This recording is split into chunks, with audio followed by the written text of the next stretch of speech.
We have seen some unusual developments in Nigeria, what I would call a noticeable shift in the behavior of the government of Nigeria.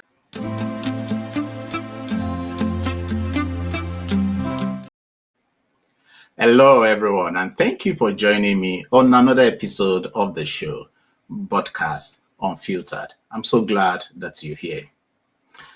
Just like that, we are in the last month of the year 2025, and what a journey this year has been.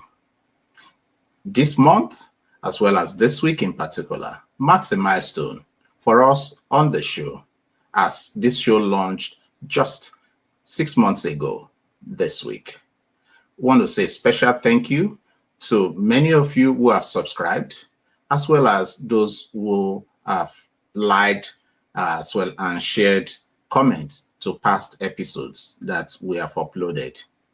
And if this is your first time coming across this channel, we'd love for you to support us by liking and subscribing to the channel. Join us as we make efforts to achieve the first 500 subscribers to this channel before the end of the month. Now to the issue of the day. Of course, it's no longer news that President Trump shook the table with his unprecedented threat to deploy US troops to Nigeria. But what is news is that since then, we have seen some unusual developments in Nigeria, what I would call a noticeable shift in the behavior of the government of Nigeria, and indeed the president of Nigeria, President Bola Ahmed Tinubu, regarding the state of insecurity in the country. So in this episode, I would like to discuss 6 major developments that have unfolded since Donald Trump's threat, and what this development means for Nigeria's politics, our international standing, as well as the critical issue of national security. The first thing I'll mention in terms of this development is that President Tinubu suddenly is not staying at home. Yeah, the president suddenly is staying at home. For 2.5 years since President Tinubu was sworn in, he has traveled 46 times.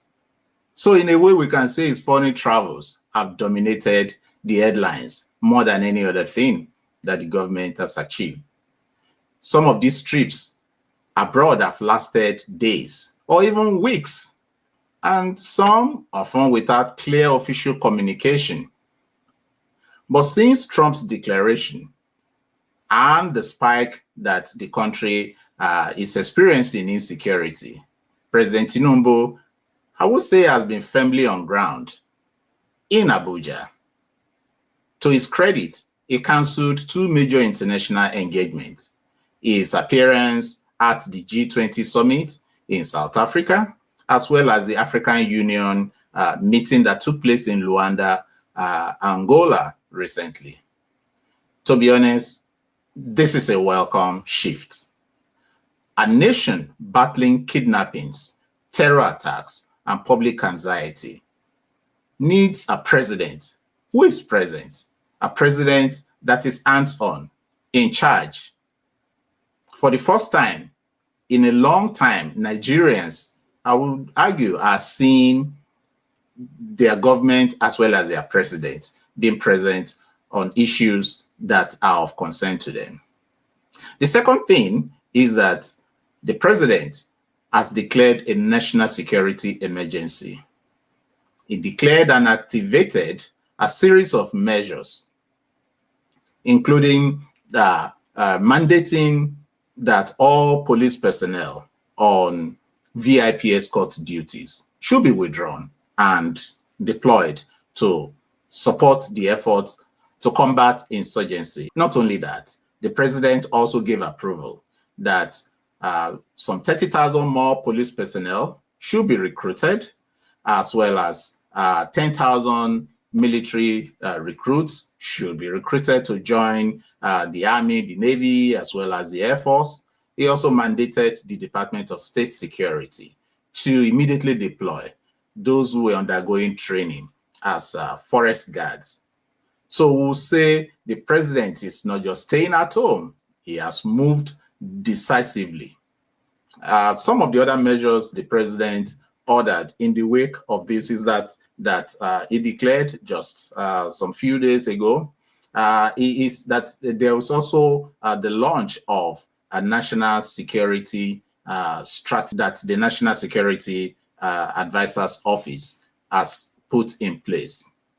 In addition to that, the president is also weighing on the National Assembly to fast-track legislation to establish state policing. For years, security reform has been the talk without action.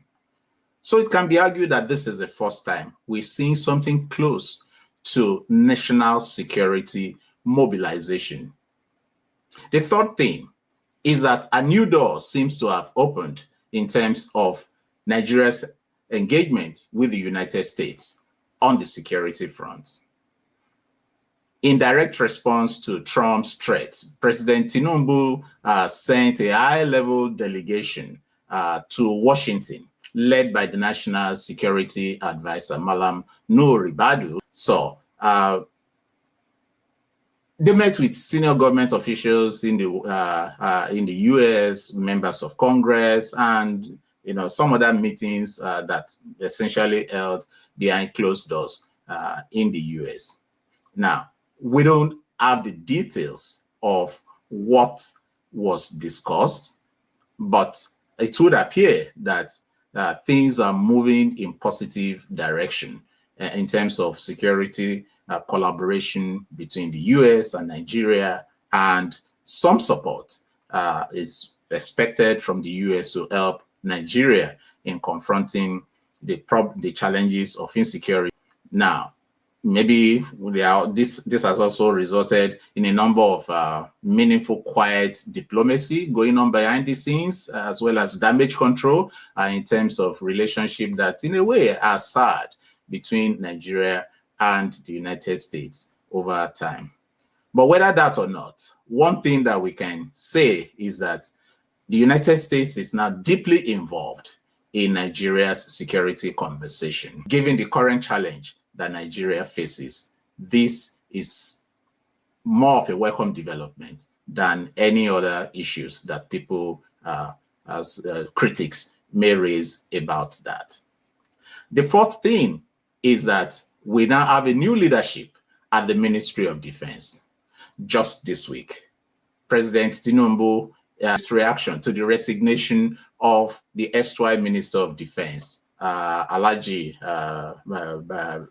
Badaru, nominated the immediate past Chief of Defense Staff, General Christopher Musa, as the replacement for the as the Minister for Defense. That move drew wide applause across Nigeria. The appointment of General Musa is perhaps one singular act by President Tinubu ever since he got into office that had enjoyed widespread, support from the north to the south. Christians, Muslims, people across all shades have really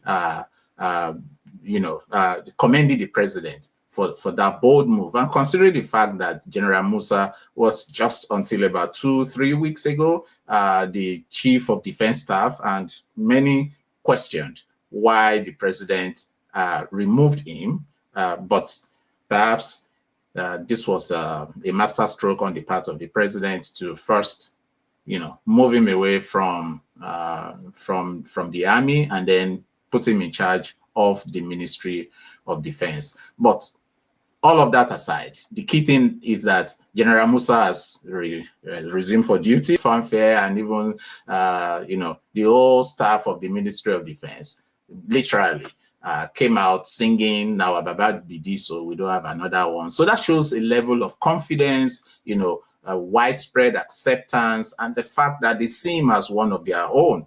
And the minister himself did not mince words when he told Nigerians that one thing is that they should expect results. And this is quite reassuring for a country where citizens are beginning to lose patience with the administration's efforts to combat, threats of security that threatens the very existence of Nigeria.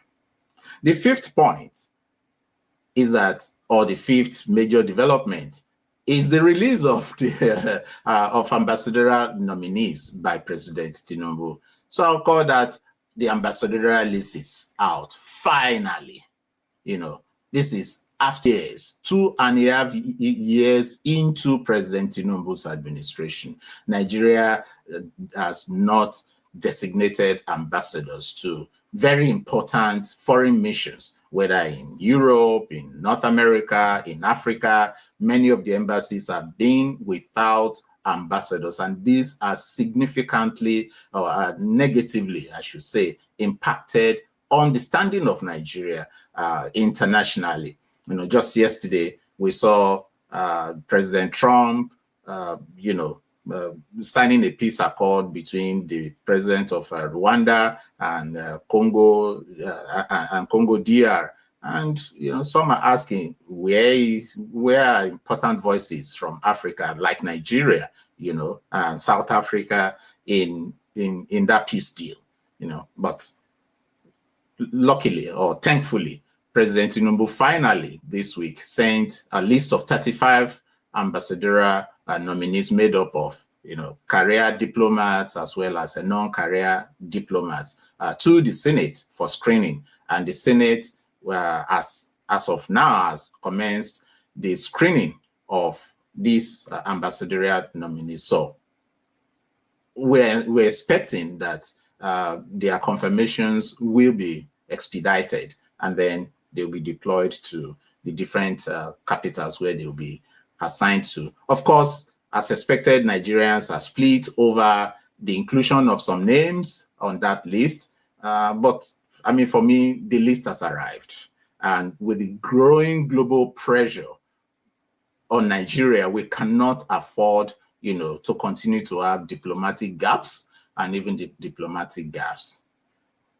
The sixth point is that the National Assembly seems to have finally woken up. Obviously, the Senate in particular has acted more as an extension of the Nollywood industry. It's from one crisis over where to sit, or, all manner of scandals that, basically just distracts upon the very core issues of serious governance and lawmaking that the National Assembly should concern itself with. So they seem to have been so distracted and outrightly detached from the crisis Nigeria faces. But maybe not anymore, since both chambers now, during the week, held extended sessions on national security, interventions and contributions from, members of the parliament. Of course, to their shame is that they had to wait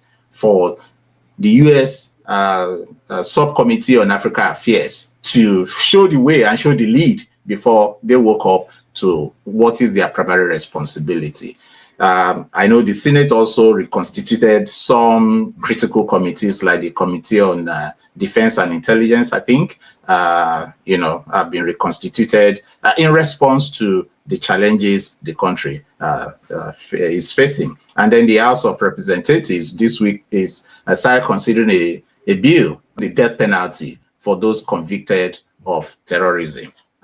Some might say that is controversial, but look, Nigeria faces an existential threat right now. So whether you agree with the proposal or not, one thing is clear: the lawmakers seems to have snapped out of their slumber. So good.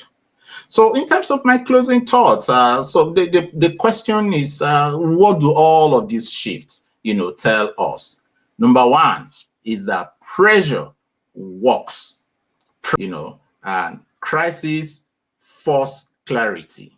Prior to this time, even with kidnappings and deaths of people in their hundreds and thousands in different communities in Nigeria, it appeared that we have a government that just continued with business as usual, you know. So, but the new dimension is that we see that pressure works, and, you know, crisis forces clarity in terms of what to do when the country faces when the country faces a crisis situation as we're going through.